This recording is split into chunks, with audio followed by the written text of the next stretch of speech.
So as you saw in the previous video, there was a lot of layers that could go into graphing your sine and cosine curves, but we're going to simplify it down by looking at 5 key points. So those x values of those 5 key points were at x equals 0, pi over 2, pi, 3 pi over 2, and 2 pi.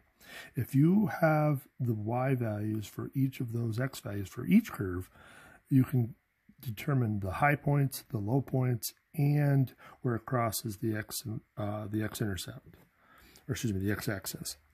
So now, to just cycle back to what we saw before, sine had a starting point at 0, 0, and then it went up to its high point at pi over 2, and then at pi, it came back to the x-axis at 3 pi over 2, it was down to -1, and then at 2 pi, it was back up to 0.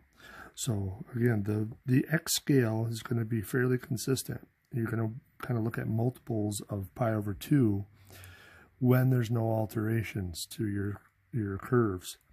When there are, then we're going to have to do some modifications, and we'll see how that works.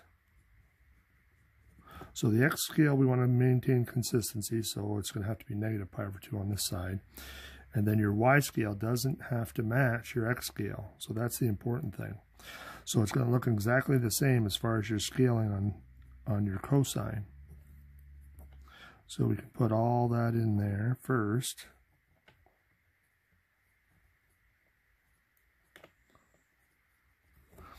And then we can plot our points. So now cosine was our U shape.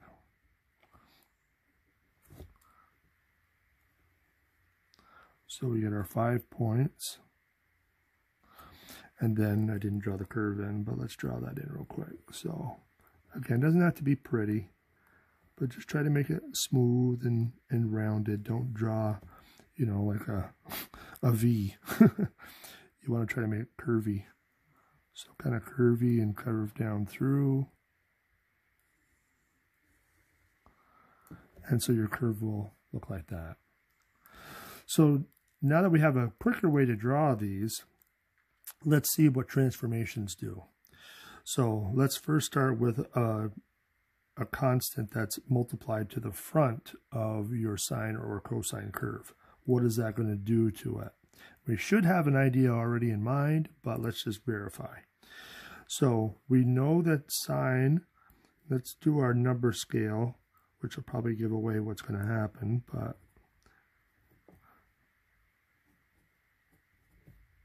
if we number our scale, but we keep everything else the same, let's see what happens.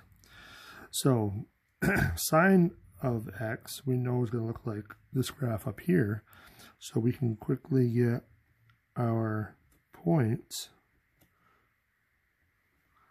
and plot it in.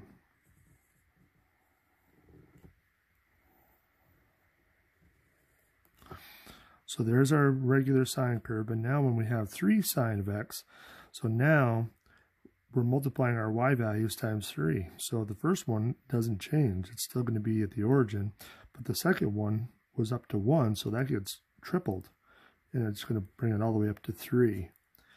The y value here doesn't get changed, and then this y value will get tripled as well, so it gets dropped down to -3.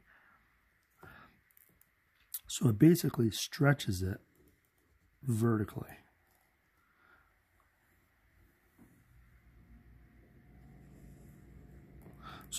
So anytime you have a constant in the front, it's going to do some sort of vertical stretch, or it could do a shrink. So remember, depending on the size of the constant, it might actually squish it vertically.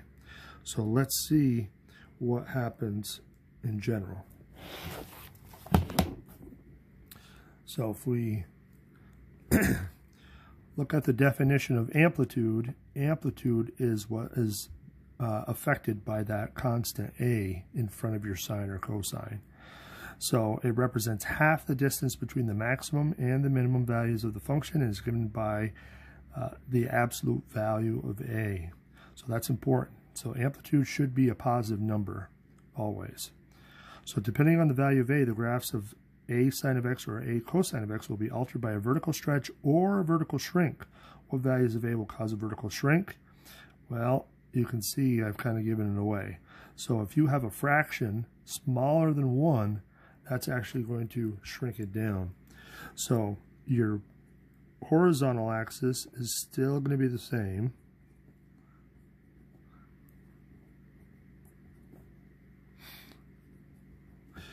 But your vertical axis now, you want that first dash to always be the amplitude. So the amplitude in this case is 1/4.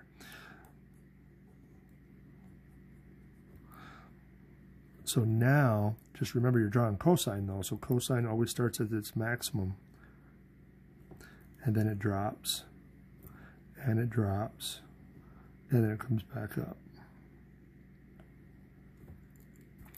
So now, it really looks the same as the previous graphs. The only difference is the scaling. So that's what's going to be the most important when you're drawing these, is making sure your scale corresponds to whatever the function is.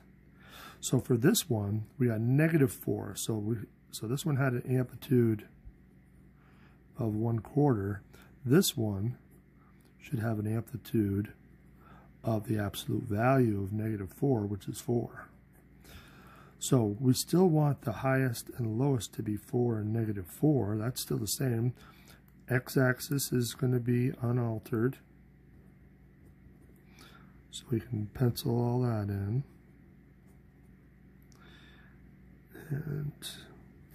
But now we want to be careful. Because of that -4, think back to reflections. If we negate the entire function, that causes a reflection in the x-axis. So instead of starting up at its high point and working our way down, because of that negative, it's going to be flipped. So we actually want to start at its lowest point and then work our way up.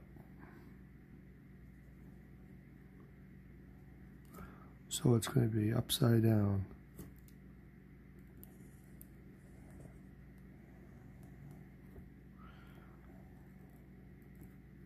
So that gives us our graph.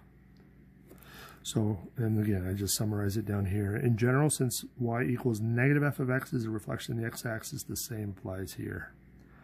Okay, so let's stop there, and then we'll look at see what happens when we have a constant inside of the function. How does that affect the graph?